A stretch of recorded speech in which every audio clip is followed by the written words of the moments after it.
Assalamualaikum warahmatullahi wabarakatuh. Kami dari kelompok 3 yang beranggotakan dari Aulia Fitri Herliana, Nadila Wahyu, Muhammad Patni Adil, Abeli Wazulfan, Teguh Prayogo, dan Maulana Yusuf.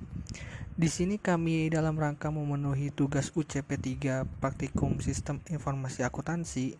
Di sini kami akan menjelaskan sedikit tentang flowchart siklus penggajian. Teman-teman tahu nggak sih apa itu siklus penggajian? Siklus penggajian adalah aktivitas bisnis yang berulang dan operasi pemrosesan datanya yang terkait dengan manajemen yang efektif atas tenaga kerja. Selanjutnya ada aktivitas siklus penggajian. Yang pertama, perbarui file induk penggajian. Yang kedua, perbarui tarif dan pemotongan pajak. Yang ketiga, validasi data, waktu, dan kehadiran. Yang keempat, mempersiapkan penggajian. 5. Membayar gaji. 6. Hitung kompensasi dan pajak. 7. Keluarkan PPh dan potongan lain-lain. Bagian-bagian yang terkait dalam siklus penggajian. Pertama, petugas absensi. Yang kedua, manajemen sumber daya manusia. Ketiga, karyawan. Keempat, pemerintah. Kelima, asuransi. Keenam, bank. Dan ketujuh, pimpinan.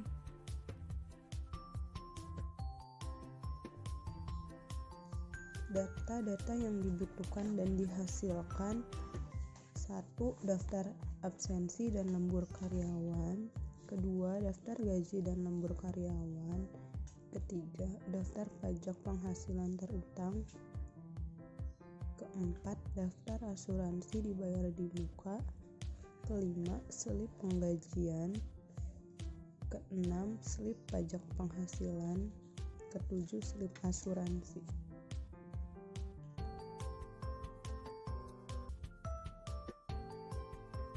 Apa itu flowchart?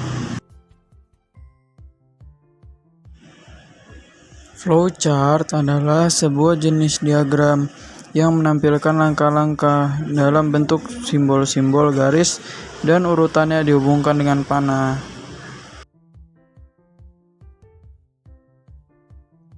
Selanjutnya, kita dapat melihat flowchart siklus penggajian. Di sini terdapat 4 divisi. Divisi karyawan, PSDM, keuangan, dan manajer.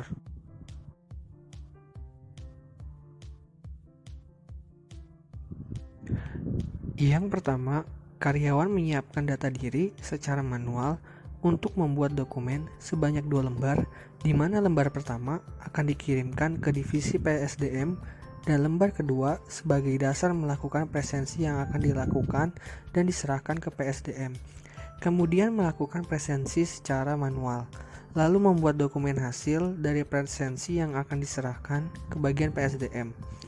Kedua, setelah menerima data karyawan dan hasil presensi, PSDM merekam presensi secara manual, lalu membuat dokumen rekapan presensi. Setelah itu, rekapan presensi diserahkan ke bagian keuangan. Yang ketiga, pada bagian keuangan dibuatkan slip gaji sebanyak 3 lembar.